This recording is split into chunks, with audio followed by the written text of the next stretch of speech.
So I hope the future looks positive, but realistically, I know that they're going to have struggles, they're going to have a lot of hurdles that they need to overcome.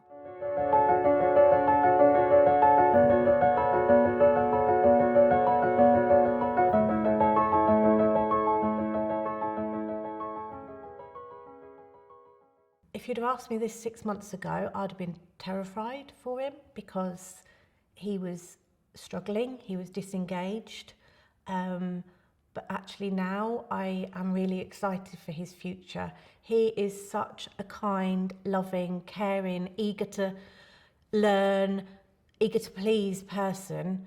I can almost start to see him doing something. I've got this vision to start up an organisation that offers work skills and support for families like ourselves, so that there's a place for possibly him to work and share his neurodiversity talents, because that's how I see them. I see that he's got this ability to be able to navigate things on the roads, have this amazing memory and recall of facts that I can never remember, but be really kind and loving at the same time. So I think if he could bottle that up and share it with a whole load of people, I would love that. What are my hopes and concerns for the future? I think that we are hopeful now.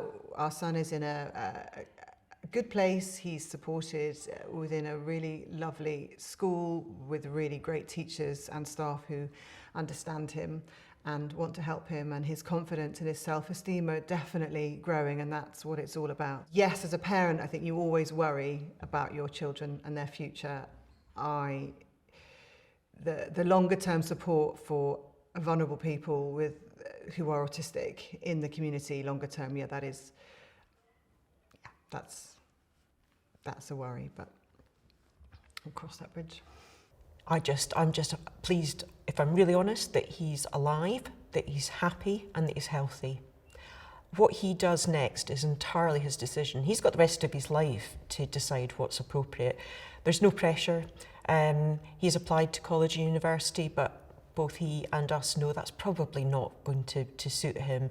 He's not a studier, but he is very bright. He's quite entrepreneurial. So he started a new job in a cafe last week, and he's already likely to be doing a DJ spot in their sort of new wine bar that's opening up. We always used to joke, my wife and I, that we need to get him into a job that he loves before he gets arrested. And it's true. You know, if we can get him into a job that he loves, and he wants to be a games coder, if he can get into a job that he loves, he will hyper-focus on it, he'll do really well, he'll be the best at it, he'll earn big money and he'll be happy. If he doesn't get into a job he loves and he ends up doing something mundane, he will go through that process of, you know, annoying his managers, losing his job, and so on and so forth. So we need to get him into a job that he loves. That's difficult because at every stage of his progression, you know, when he left primary school and went into secondary school, we were scared to death of, well, we've got a Senko at primary school that understands him, what happens next. When he got to his special school, it was a fantastic thing. But then when he got to 15, 16, suddenly you start thinking, oh God, you know, he's got to go to college. So he's going to have to go to a neurotypical college. How's he going to cope with that? And he goes, he doesn't have any friends there. He goes, he does his lesson, he comes home. But still, he's going to struggle with the social interaction. He's going to struggle with interviews. How he's going to get past interviews, I don't know. But that's the next wave of things to deal with. But we as the parents of an autistic child perhaps do more for him than others do. I'm concerned for the future because he's never moving out of home, according to him. He doesn't have any self-esteem or belief in himself. He gets stuck when things get a bit tricky. And if we haven't had any services that were able to really help us for the last 17 years, adult services terrify me. I'm not sure he would ever qualify for any help there. So that's what concerns me, is when we get older, who's going to be there to kind of support him and look after him? I'm highly interested in aviation all my life, pretty much. I'm probably going to go to college and do travel and tourism. And ideally, I'd like to work ground crew at, you know, big London airport, Gatwick, Heathrow, London City, stuff like that. I want to work in like the sociological field, yeah. So probably go to college for that, or look at anywhere I can study or like work within that field, because that's what I'm interested in. I'm keeping my options open at the moment.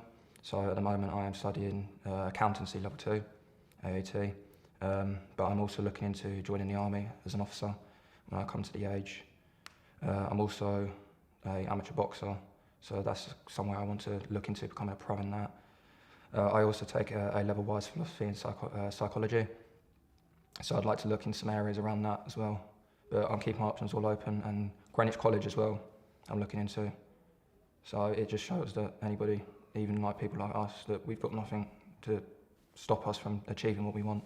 I'm worried that I'm going to tell someone like, oh, I've got this and this, and then they're going to treat me differently. Or if I go to a job and then they ask me blah, blah, blah, and I might say, oh yeah, I have autism, I'm dyslexic, stuff like that. I feel like I don't want to get treated differently. I don't want them to be like, oh no, we can't accept you, blah, blah, blah. Like, because they obviously won't say because I have autism, but like they'll probably find a reason. And just like, if it's my dream job and something I really, really want to do, I'm scared that I might get turned down because of what I have. Well, for Ben, I think it's a little bit different in that because he's got learning difficulties, he's always going to need some kind of support and help. And, you know, I can't see him being able to be in employment. So then the question is, well, what does he do?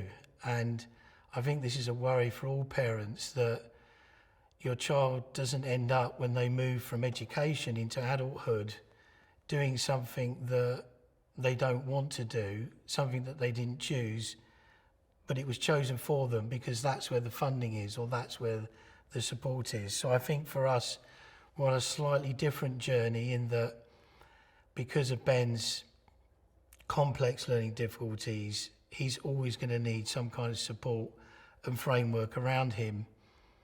But that doesn't mean to say that he shouldn't be able to explore things that he's interested in. Challenges as well. I feel like it comes in like both, but I would like to say, I'd like to show people that put me down saying that I'd never accomplish anything as someone with autism. Like, I want to be someone, I wouldn't say the word normal, but like yourself, neurotypical. I'd like to just be like you lot, which I am, and I'm going to show people that I can be neurotypical, that I can get past these barriers, and it's not the name itself, it's who I am as a person. I definitely think it's becoming a lot more of a topic that people are talking about. I don't think it's, you know, it's still seen as like you're different, you're in a fringe, I think, by a lot of people. And I think that stuff needs to change. I think there is a lot that can be learnt from neurodiversity and how it has been kind of ostracised and the stigmatisms that come along with it in the past. We need to focus more on just being a bit more inclusive. But it is good to see that it's starting to get that attention that's needed, because it is a big thing that lots of people have, and it's so under the radar. You know, I'm sure that there was a number of other people that I went to school with that have neurodiversity that either don't know or don't want to tell people, or don't know that I have it. So, yeah. I think we're making great progress, and I really, really hope that by the time Adam does enter the world of work, that it will be more set up for him, because he has far more day-to-day challenges than I do and than I ever did, and he needs that support and that organisation.